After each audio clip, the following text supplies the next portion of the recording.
The following message contains a special offer for listeners of this station. Are you a man over 40? Are you constantly looking for the nearest bathroom? Do you wake up multiple times a night to use the bathroom? Right now, Perfect Prostate is sending out free bottles of their groundbreaking new formula to listeners of this station. Perfect Prostate formula was developed by medical doctor Mitchell Fleischer, and its ingredients have been clinically studied to reduce your frequent nighttime bathroom visits and promote healthy urine flow. Right now, preferred customers get their first bottle of Perfect Prostate absolutely free. There's nothing to lose. Perfect Prostate is guaranteed to reduce that constant urge to use the bathroom, especially at night, and promote healthy urine flow. Don't wait. Call now for your free bottle. Just pay shipping and processing. Dial 1-800-675-0251. That's 1-800-675-0251. Supplies are limited. One free bottle per household. Call now. Dial 1-800-675-0251. That's 1-800-675-0251.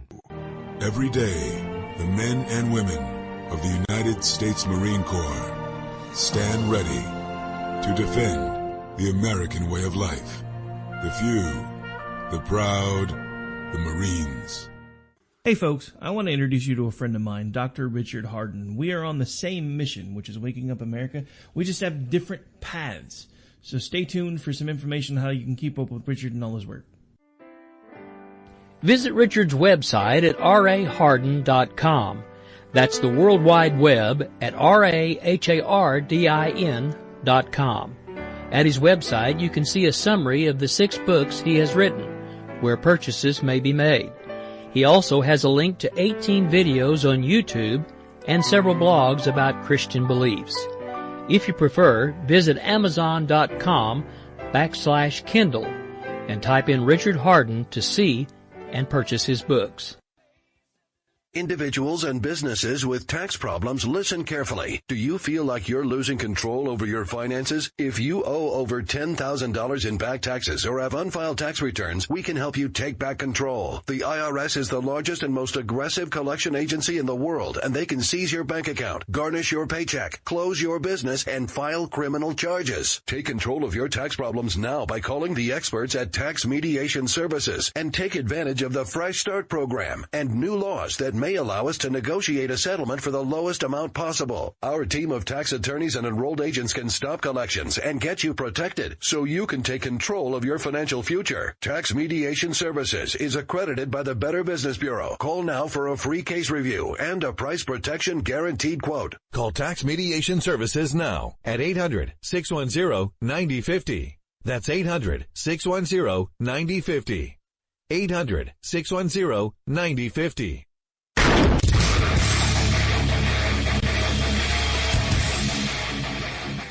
This is Slickery Trigger for Rebel Road Tactical. With proper care and feeding, your pistol will be ready when you need it, there to save your life. Shouldn't your gear be that good?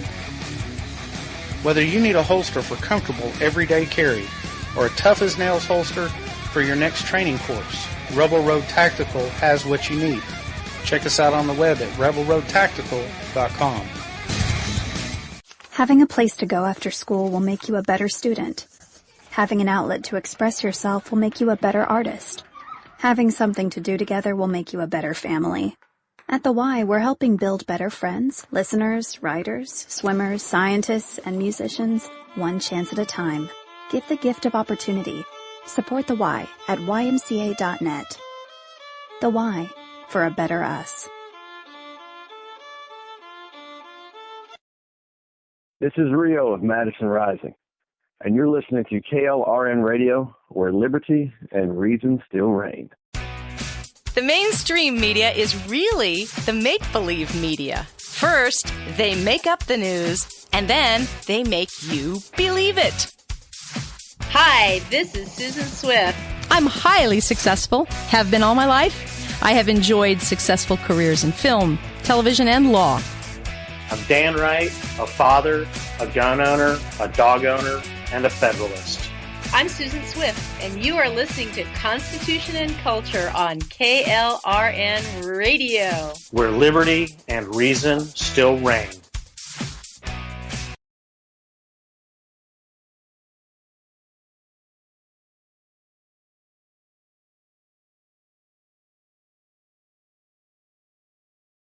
To to a better place, I know. Through the darkest night, I can see the heavenly glow. Far away, beyond the stars. Far away, beyond the stars.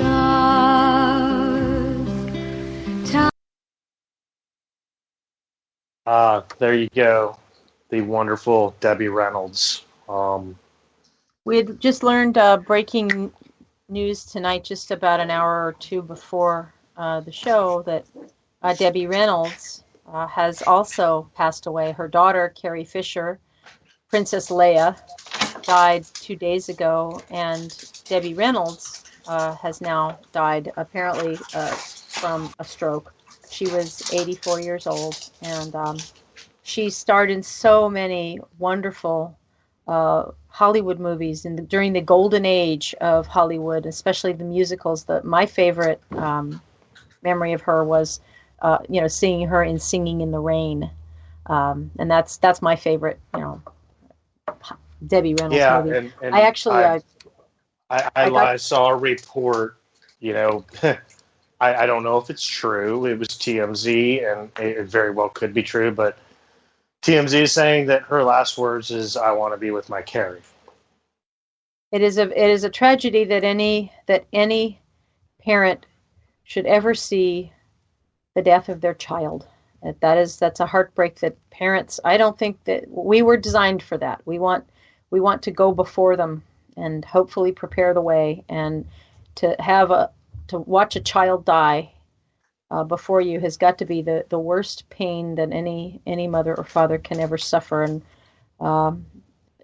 I hope that they are together and resting in God's arms. I will pray for their souls, because I watched my grandmother go through it. My aunt died of pancreatic cancer, and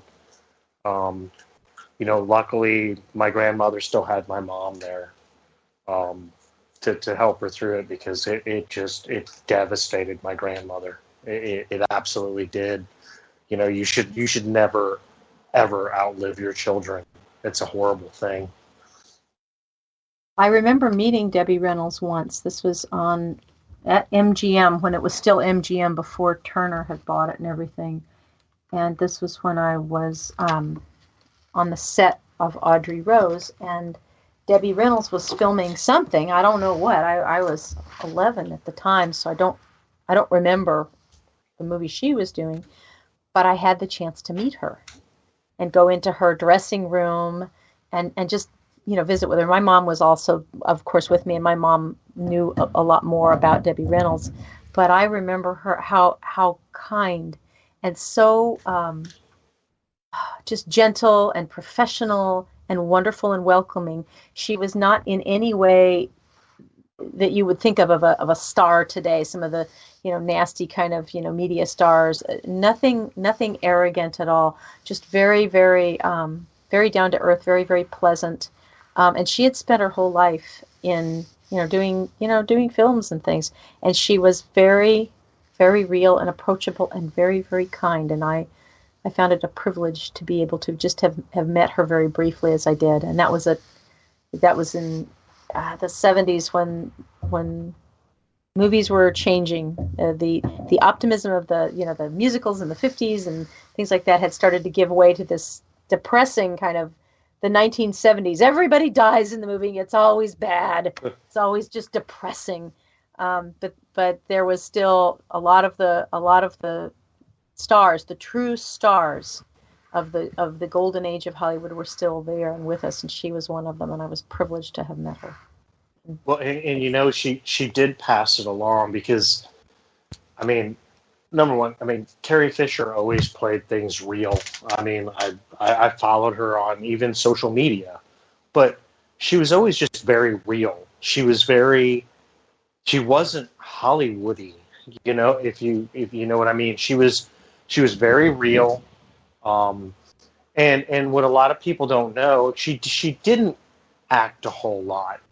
Obviously in the Star Wars movies, she had, bit pieces like in the Blues Brothers and stuff, but she was very active in Hollywood. She was a writer, and more importantly, she scrutinized screenplays of movies, and that was her real career. I mean, she did rewrites, she read screenplays, she did rewrites for people. That's what she did, and besides that, she was very real. I mean, she was blunt. She would say things that didn't necessarily make other people happy, and she didn't care.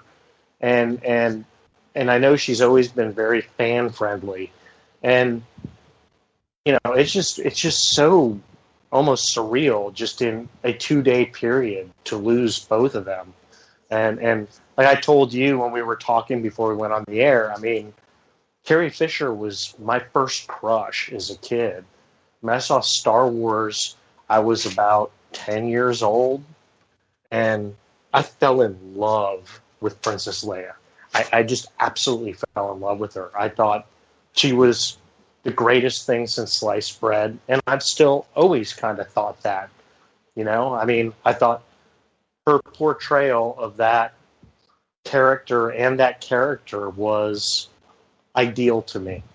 Well, you know, it was really interesting with her portrayal, because, you know, Star Wars, she was supposed to be a princess, and she was a princess, but she was a real princess. She brought a new element to kind of the princess genre or mystique. She wasn't this, you know, blonde waif-like kind of, oh, woe is me, I'm locked in a tower, and I'm waiting for Prince Charming to come and help me. She was, you know, tough as nails princess who would defy Darth Vader and evil, look him right in the eye, and just, you know, tell him to shove off if need be. That was, and that it's much more true to life, as though like a Golda Meir or someone who is fighting and is the leader of her country. And so she gave a realism and a depth to the notion of princess, you know, which Princess Leia has always been a strong woman, and dare I say, a good feminist character in the way that she portrayed it. I don't mean feminism. Don't like that, because that has been co-opted by the left. But the nature of a strong leader who is also a woman.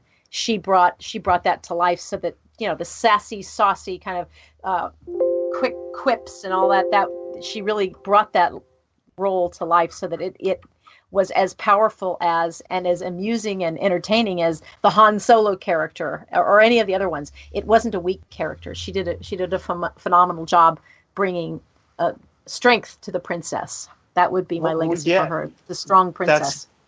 That's it. And not only those attributes, but she also believed in chivalry. She appreciated the men in her life helping her. She, you know, and she was one of those. It was one of those characters that showed that chivalry wasn't dead, and at the same time, she was also attracted to the bad boy who was Han Solo. You know, it was a perfect role, and like I said, as a 10-year-old boy, I'm sitting there going, oh my God, that's exactly what I want in my future right there. Somebody just like that. And you know, I've heard a lot of people, you know, give her crap about her acting chops, but I thought her acting chops were fantastic. And like I said, she knew movies. That's how she made her career was helping people build movies. That's what she did. Her career wasn't acting, but she ended up being the actress that played one of the most iconic roles in movie history. And she did it well. To pull ears off a Gundar. Thanks to you. That's two you and me, Junior. Well, Your Worship, looks like you managed to keep me around for a little while longer. I had nothing to do with it. General Rykin thinks it's dangerous for any ships to leave the system until we've activated the energy field. That's a good story. I think you just can't bear to let a gorgeous guy like me out of your sight. I don't know where you get your delusions, laser brain. Laugh it up, fuzzball. But you didn't see us alone in the South Passage. She expressed her true feelings for me. What? Why, you stuck-up, half-witted, scruffy-looking nerve herder. Oh my, Fantastic. she was wonderful. Yes, Wonderful. she was. She was fantastic. May she rest in peace with her mother. That's a loss. Yes. It's a loss. And 2016 is almost over. I know. What more devastation can be wrought in 2016? I know Obama is certainly planning more last minute, kicks in the pants on the way out, and kicking us when we're almost done with him. You're fired up about this, I know, Dan. What he just didn't do. He sent Samantha Powers, who's a Jew hater, in his cabinet. She's the ambassador to the UN, and he gave her marching orders to abstain from the vote at the UN, which was trying to condemn Israel for building housing. I mean, we've got. There's a great video that's been going around that the UN has done nothing regarding the murder in Aleppo or in what's been going on in Syria. They're just, they're fussing because Israel is now building more settlements for Jewish families to live in the so-called disputed region. And this was the region that they won fair and square during the 6 Days War in 1967, when Israel was viciously attacked, and Israel just said, "That's it, we're pushing back." They claimed all that land. They would have a little bit of a buffer zone in the war in 1967, and they've been building on it. And Obama, I was looking back and trying to do some research on it. What he did is in his first term, he vetoed a very similar resolution to this, so that, Israeli housing building could continue in the disputed region. And now on the way out, in a vicious little pouty, small attack, he sends Samantha Powers in there to abstain from voting, so that now, because of the stupid UN, the way they've got this written, now all of a sudden Israel's building of houses to house people is now illegal. Well, what do you think of that, Dan? Well, and not only is that illegal, they cannot pray. According to this, they cannot pray at the fence anymore. Just 2 months ago, the Israelis cannot pray at the fence. They have to walk away from the fence to pray. Between the Jewish people and Jerusalem. Today, this council, including many of the world's leading democracies, the beacons of liberty, voted to condemn the state of Israel. Condemn the state of Israel. Condemn the state of Israel. And this is the most asinine thing I've ever heard. And the UN, who we fund more than any other country that is involved in the UN, is going to condemn the state of Israel? Really? Well, look, let's face it. Obama doesn't really want the state of Israel to be a self-governing thing. Didn't you hear what Kerry said? He basically said that the U.S. voted in accordance with our values, and we, basically, the United States, we want a two-state solution in order to defend Israel. It's like a quid pro quo. It's like, you know what? Unless you Israelis, unless you give Palestine its own right, its own state, we're not going to defend you. Did you hear that veiled threat in what he said? Most people don't want a one-state scenario, says John Kerry, that brave Vietnam War veteran. And he said that the U.S. abstained on because that we want a one-state solution. And then did you hear what he said? That Israel is going to have to choose between being a democracy and being Jewish. Do we have that sound clip, please? Today there are a number There are a similar number of Jews and Palestinians living between the Jordan River and the Mediterranean Sea. They have a choice. They can choose to live together in one state, or they can separate into two states. But here is a fundamental reality. If the choice is one state, Israel can either be Jewish or democratic. It cannot be both. And it won't ever really be at peace. So here's what he's saying. He's now, John Kerry, our brave Vietnam War veteran there, he's now set up a straw man argument that somehow Israel has to choose between a one or a two-state option. I got news from him. Israel's a state. They don't have to choose between being one or a schizophrenia, okay? They are one state, and they are Jewish, and they are democratic. Here's the one choice, guys.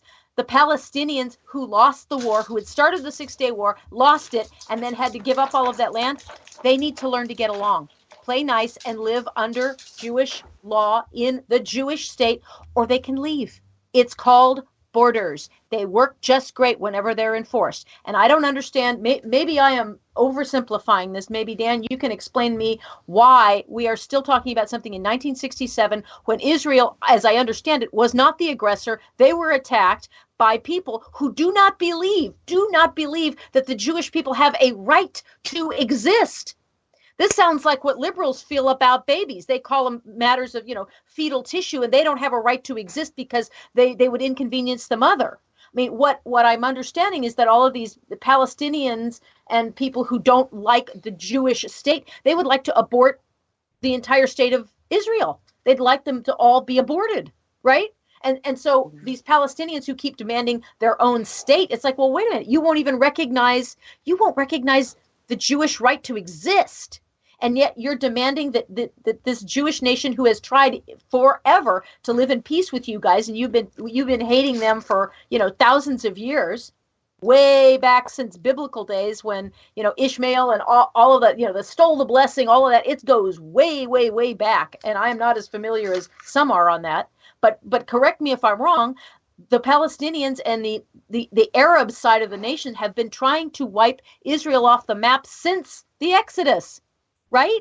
And now, in 1967, they got some land, and now they're saying, no, we're going to settle the land. And now here we're coming in and saying, oh, no, you have to be a two-state option. We have to live in peace and harmony in two states, and you can't be Jewish or you can't be a democracy. Who are we to say that? I mean, I'm sorry, but since the Exodus, this land has belonged to Israel. They have defended it in war. They have earned the right to live there peacefully in settlements. Thank you very much. And the Palestinians ought to, if they want to live on the land, they can learn to live peacefully under Israeli rule. Yes? No? What am I missing here? Well, here's where it comes from. If you really want to look at Palestine, Palestine is a territory. It's a region. Okay?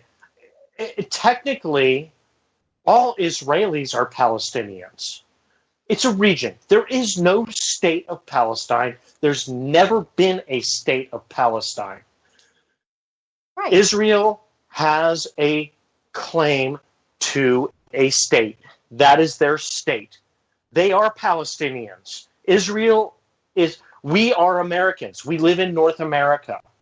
North America is a region. It's a continent. It's whatever you want to call it. We are North American. That's what everybody in that region is. They're Palestinians. Israelis are Palestinians. The Palestinians took that name. They took that name and tried to say they tried to say that they are a governmental state. They're not. Everybody in that region is a Palestinian. The Israelis are Palestinians. Everybody is. It's a constant argument I get into with quote unquote Palestinians. Show me the state of Palestine. Show it to me, and I will drop my argument. There isn't one. Can't they just live? Can't they go live in whatever nation they want to? Can't they just? They can. They're citizens. And you know what? There are plenty of quote-unquote Palestinians that live very happily in Israel. Israel treats everybody well. It's one of the most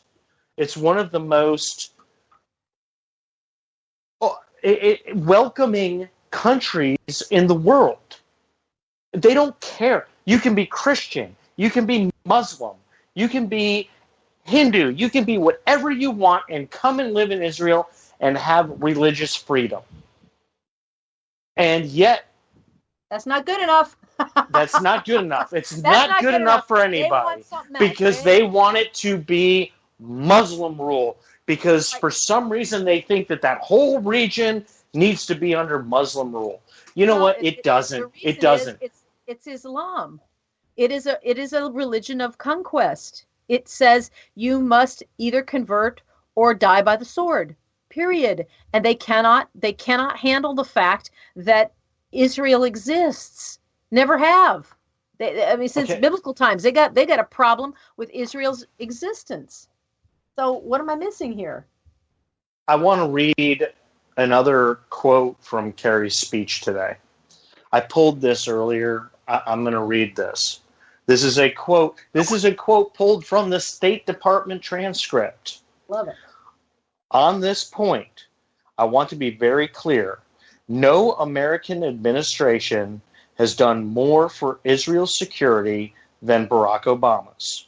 The Israeli Prime Minister himself has noted our, quote, unprecedented military and intelligence cooperation. Our military exercises are more advanced than ever.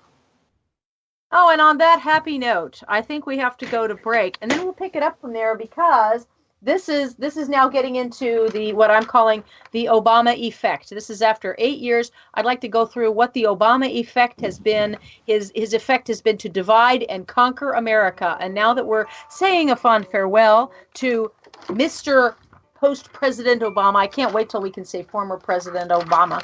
But as soon as we say goodbye to him, we're going to start undoing some of this Obama effect. So after the break, we'll start talking about the Obama effect. Far beyond the stars, my soul is longing to go. There beyond the sun, to a better place I know.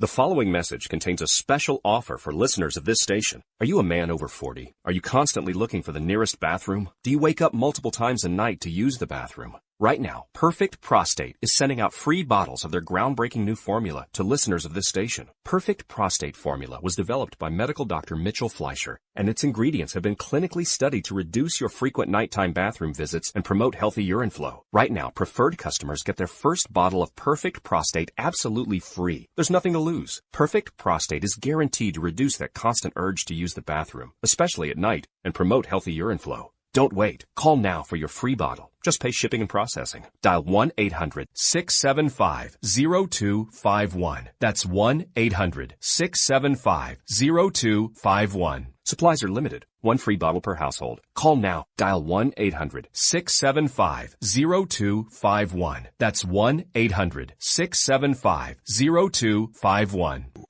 Every day, the men and women of the United States Marine Corps stand ready to defend the American way of life.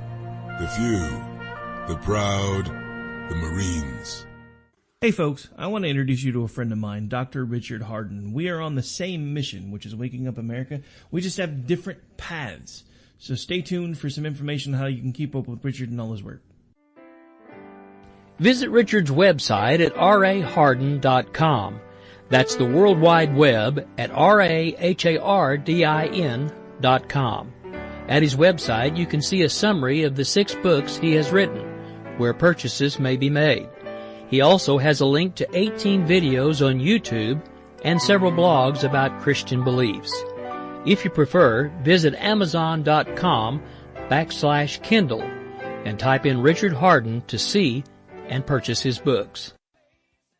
Individuals and businesses with tax problems, listen carefully. Do you feel like you're losing control over your finances? If you owe over $10,000 in back taxes or have unfiled tax returns, we can help you take back control. The IRS is the largest and most aggressive collection agency in the world, and they can seize your bank account, garnish your paycheck, close your business, and file criminal charges. Take control of your tax problems now by calling the experts at Tax Mediation Services and take advantage of the Fresh Start program and new laws that may allow us to negotiate a settlement for the lowest amount possible. Our team of tax attorneys and enrolled agents can stop collections and get you protected so you can take control of your financial future. Tax Mediation Services is accredited by the Better Business Bureau. Call now for a free case review and a price protection guaranteed quote. Call Tax Mediation Services now at 800-610-9050. That's 800-610-9050. 800-610-9050.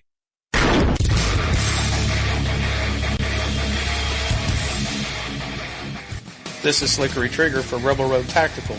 With proper care and feeding, your pistol will be ready when you need it. There to save your life. Shouldn't your gear be that good? Whether you need a holster for comfortable everyday carry or a tough-as-nails holster for your next training course, Rebel Road Tactical has what you need. Check us out on the web at rebelroadtactical.com. Having a place to go after school will make you a better student. Having an outlet to express yourself will make you a better artist.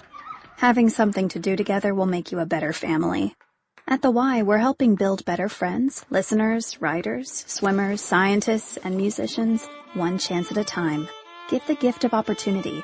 Support the Y at ymca.net. The Y, for a better us. My soul is longing to go there beyond the sun, to a better place I know. Through the darkest night I can see the heavenly glow, far away beyond the stars, far away beyond the stars.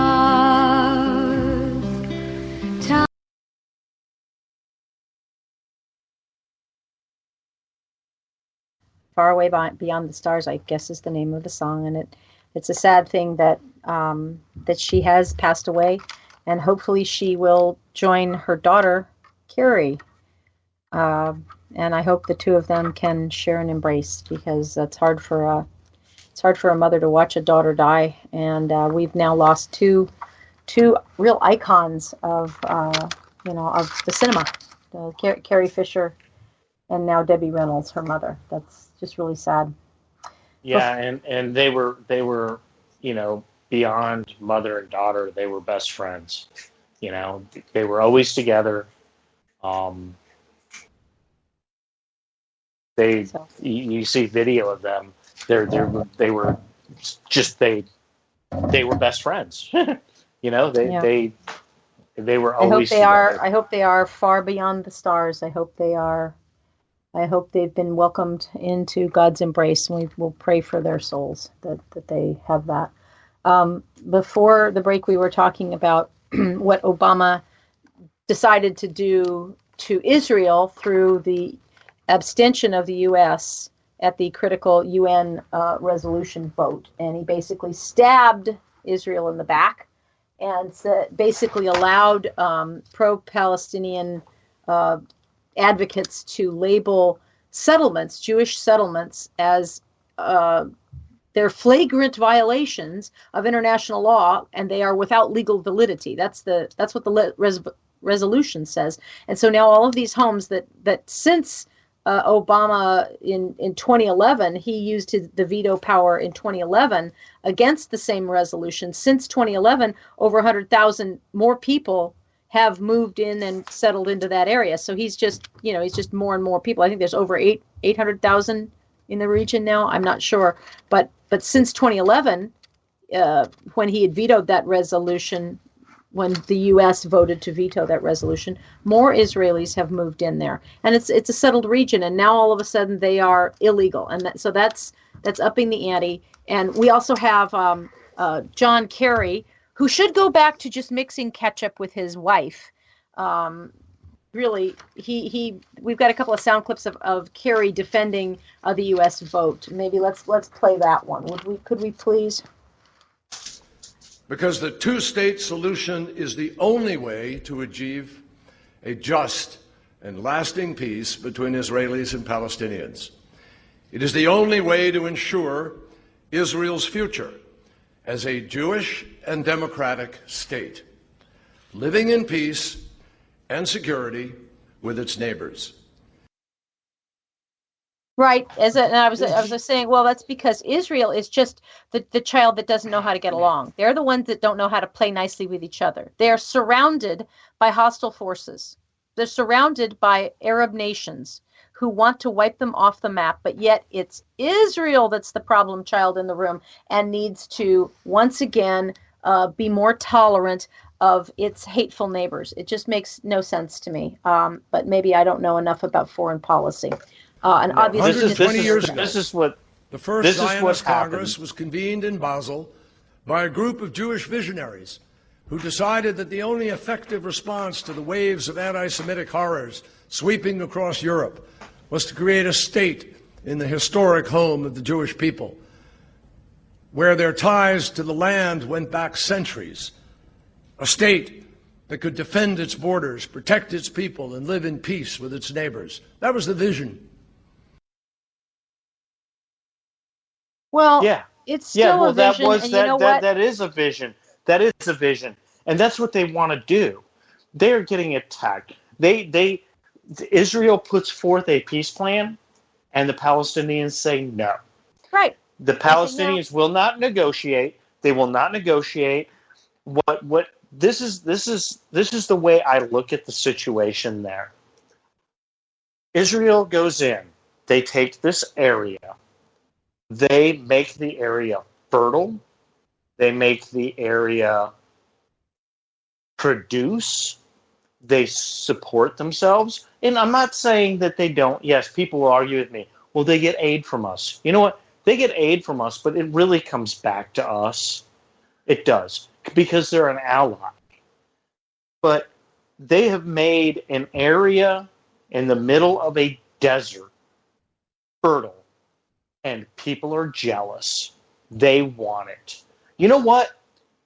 It's like watching stuff here. We want your stuff because you're successful. That's how it works here. That's how the Obama administration thinks. You're successful, so you need to give me more of your stuff to give to these unsuccessful people. That's the way it is over there. It's not fair. It's not right. fair. Win. Israel worked my goal hard. is to make everything fair. Israel took a plot. They took a plot of desert and made it fertile and self-supportive, and everybody else said, that's not fair. You figured out how to do that. We want it. That's exactly what is going on. Egypt wasn't happy when they had to give up their slaves. No one is happy that they're there. Everybody in that region wants the Jews to stop living and being successful. They don't want a democracy in that region because that's a threat to all of the tyranny and all of the government systems in the House of Saud and all these people. This is wherever you have democracy, you have capitalism and success, and you have prosperity. And all of the other nations are looking around. They're saying, well, we can't allow that to happen. That might destabilize us. And besides, they're Jewish and they don't have a right to exist. It's crazy to me. It's absolutely crazy. And Obama facilitated it. And that is part of the Obama effect, the divide and conquer effect. And that's what he's been doing, is dividing and conquering America now for 8 years. And fortunately, it didn't work. But let's think about what has been his effect so far. Since he was elected, since Obama was elected, the Democrats have lost 63 House seats. Yay! The Democrats have lost 10 Senate seats and have lost 14 governorships. Trump flipped 3 blue states and 44 electoral votes. So if that doesn't tell you how bad Obama has been for America, Obama should recognize this and say, gee, you think this is, maybe it's not working. The Democrat Party should see this, but no, they're going to double down on the guy. They ran someone, equally as bad, Hillary, because they had to double down on this guy. Obama's effect has been to blame Russia. Most recently, that's the whole fake news that's been going on, that somehow let's blame Russia for all of our woes. I mean, since when did the Democrats ever worry about Russia and its influence in America? They've been welcoming Russian influence and communism in America ever since, the JFK days. That's the Democrat Party, is they want to be like Russia. But that's something that, they're using this old foil and dusting that off as though that's something new, and it's not playing. We now have, thanks to Obama, we have safe spaces. These are places on college campuses where speech and thought are carefully controlled, and we can't have people coming in and giving political viewpoints that differ from the establishment. Ben Shapiro was, banned from speaking at college campuses. I mean, he was threatened with arrest. He was threatened with arrest to go and speak, to go he was invited there. He was initially invited and then shut down from going. That's safe spaces. I mean, well, that's a college campus shutting down a young Republicans club. Because shutting them down. Republican. They are fighting against the ideology because their ideology is liberalism. Their ideology is communism. That's what these educational systems are. So we have now safe spaces, and we have to give kittens and puppies and Play-Doh and rooms for primal screams to these poor little children who just can't handle dialogue. They cannot handle anything that's against their ideas. I mean, they can't handle truth. They cannot handle truth. But whatever, even if they don't think it's true, they can't handle being challenged. They can't handle factual challenges to their so-called reality. And it's so sad. I mean, we're raising a whole bunch of kids who seriously can't even think for themselves. And thanks to the Obama effect, we now have Black Lives Matter, which is a Soros front group to harass police officers, which is to harass the law. That's what we've got. We've gotten more and more divisive people going against the law, so that our police officers are in jeopardy. It's the only job in America where if you screw up on the job, you can go to jail. Let's think about that. I mean, if a lawyer screws up on the job, he can be sued, and he might have to shut down his practice. He might be disbarred, like Bill Clinton. But not he's not prison though. Not prison. He's not going to go to jail. All right. Just like a surgeon, he might be sued, he might lose his license, he might have to pay a whole lot of damages, but because he made a mistake, he's not going to be thrown in prison. But a police officer who's just doing his normal everyday thing, and he makes the wrong call, and he's made a mistake, he can be sent to jail. That's pretty high level stakes. You're going to be hard to find people who want to actually become law enforcement, because we have so undermined the rule of law. That's because of the Obama effect, divide and conquer.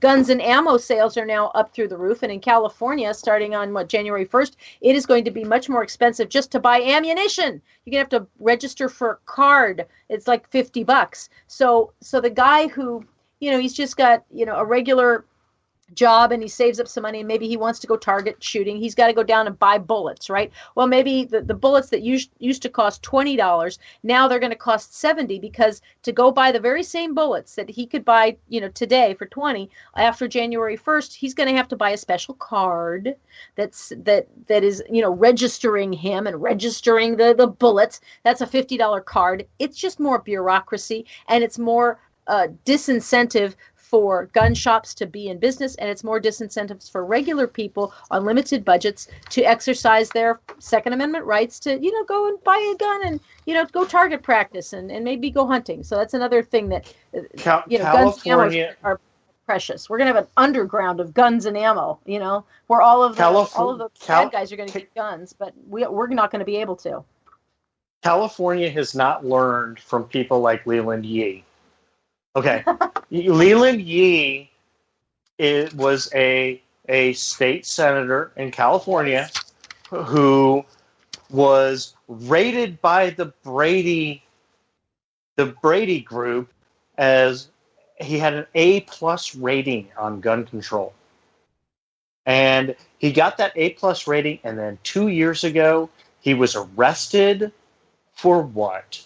Oh, for running black market guns into California. You know, they don't learn. They don't.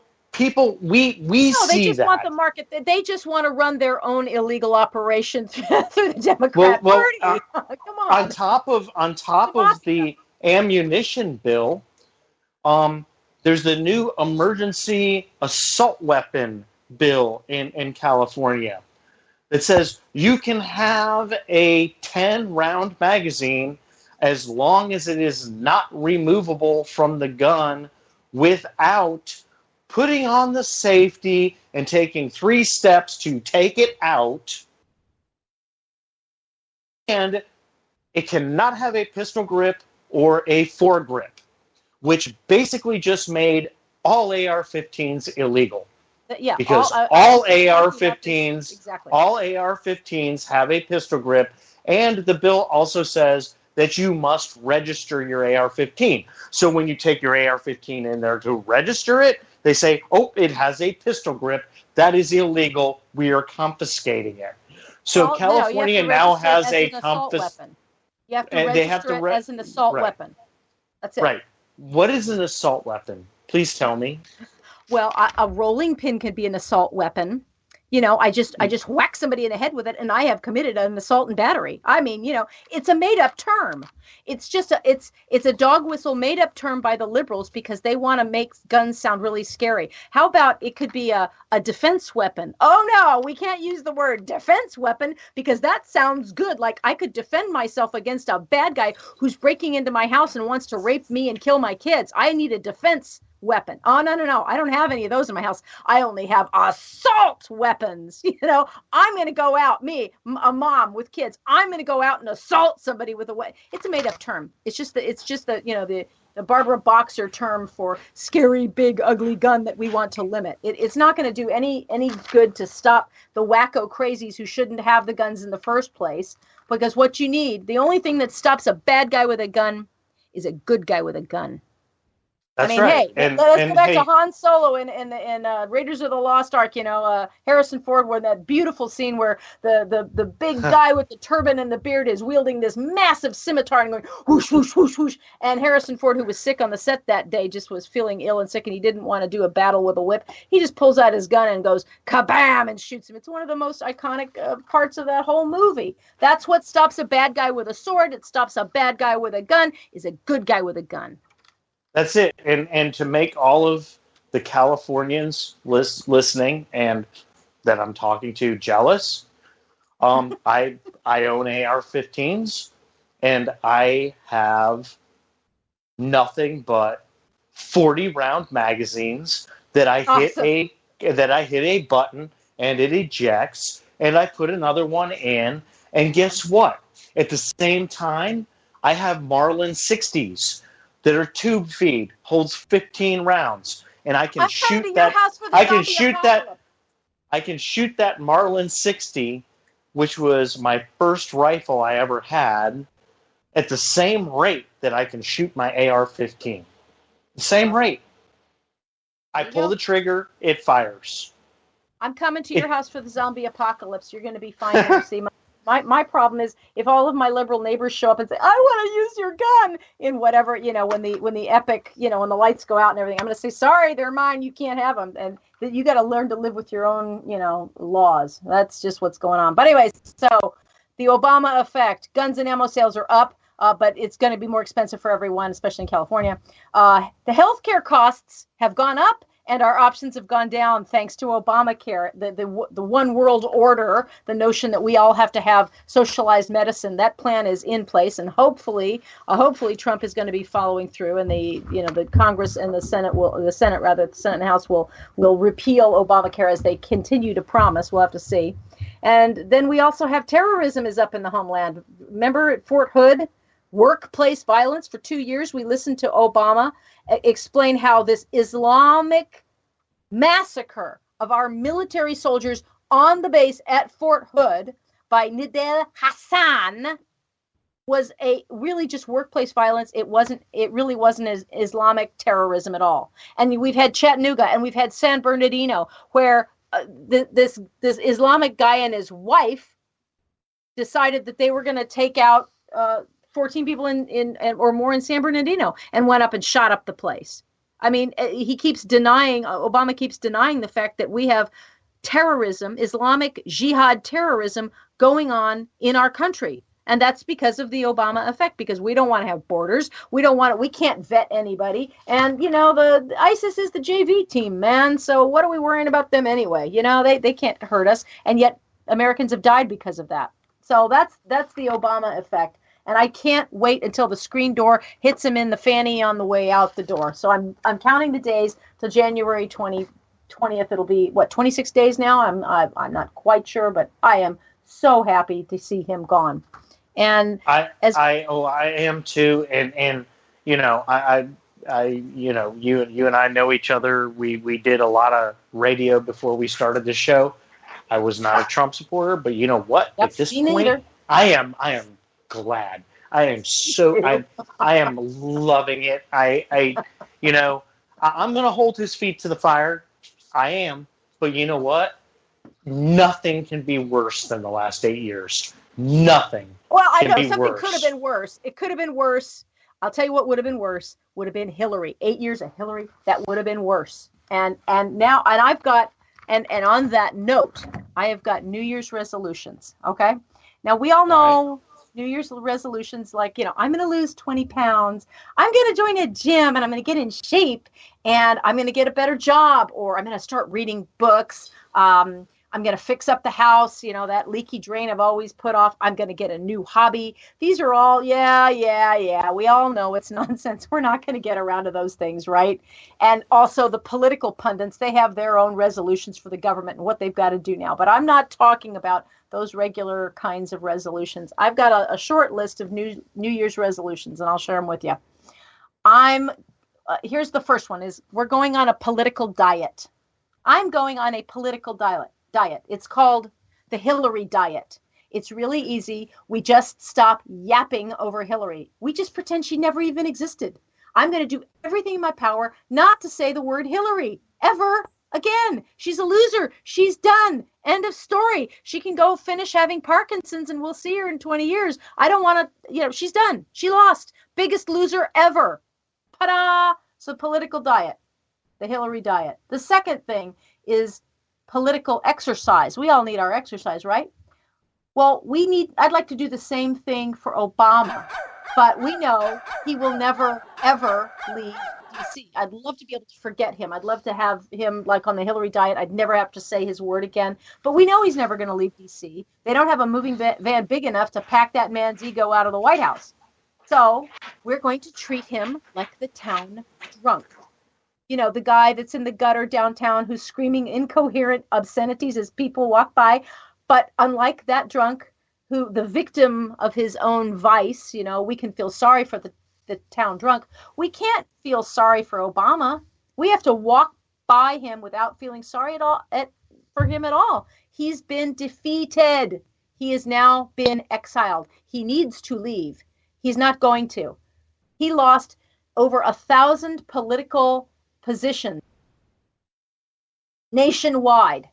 He lost over 1,000 political positions for the Democrat Party. The Democrat Party should banish him. They should get him out and tell him to shut up and leave, but they won't. He's going to continue shredding their party from Washington, D.C. and bloviating and commenting, and it's going to be a great thing for us so we can celebrate the incoherent, drunk ramblings of a political exile.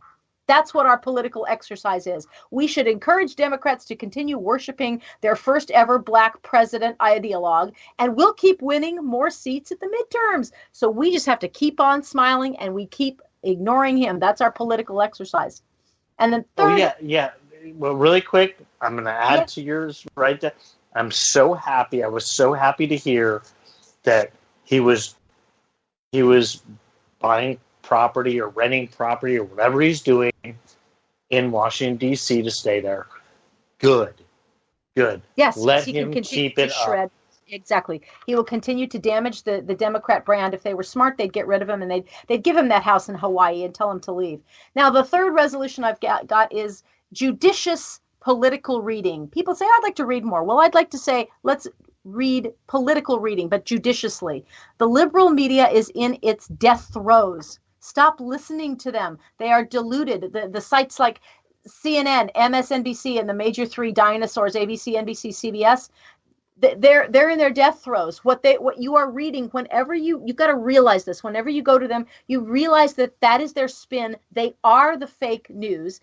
And you need to start reading reputable conservative sites and blogs. Use the LA Times as a birdcage liner, but don't ignore them. Don't take them seriously. They are spinning the fake news, and they know that they have been discredited because of their fake polling and the way that they reported everything. Everyone knows that they are really just an arm of the DNC. They're not really objective newspapers. So our judicious political reading assignment is we read more conservative blogs to learn what the real news is, and we keep a monitor on these guys because they are fake news and we need to know what they're thinking, but don't give them any credence because they're false. Then we have taking a political vacation. Consider a trip to D.C. or Philadelphia if you live on the East Coast, because those are wonderful places to take your kids to. Take your kids to historical sites where Americans fought for freedom. Go to those battlefields. Go to those reenactments. Visit a battleship if you're in one of the port cities. Like San Diego, they have the USS Midway. In Texas, in Galveston, they have the battleship Texas. Los Angeles Harbor in the town of San Pedro, where my mom was born, has the USS Iowa. So if you can't go to one of those, go to a local air museum or a railroad museum. Become familiar with American history because it is disappearing. The left is trying to erase American history from history, and they're trying to rewrite it with globalism and multiculturalism. So take a political vacation and see what American history is. And finally, my last political New Year's resolution is get a political hobby, like learn how to shoot a gun. Go to a range and learn about guns. Get a lesson or two. It's your Second Amendment right for it's cheaper than a movie and dinner out in most states anymore, except for California, and because the ammo is fairly cheap elsewhere. And so you know what? If you got them, smoke them. Have some fun with guns. Hey, here in North Carolina, you can just walk into a hardware store and buy ammo. Yep.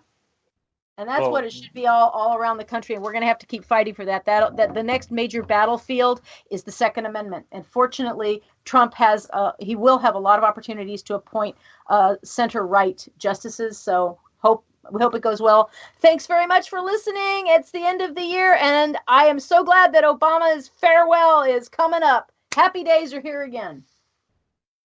All right. Well, where can we find you on social media there, Susan? At Real Susan Swift. And how about you, Dan? You can find me, and you love it, and I know you do, at Daniel_KLRN. Right. Thanks, and Dan. we are very out of time. We're out of time. Thanks so much. God bless America. Amen.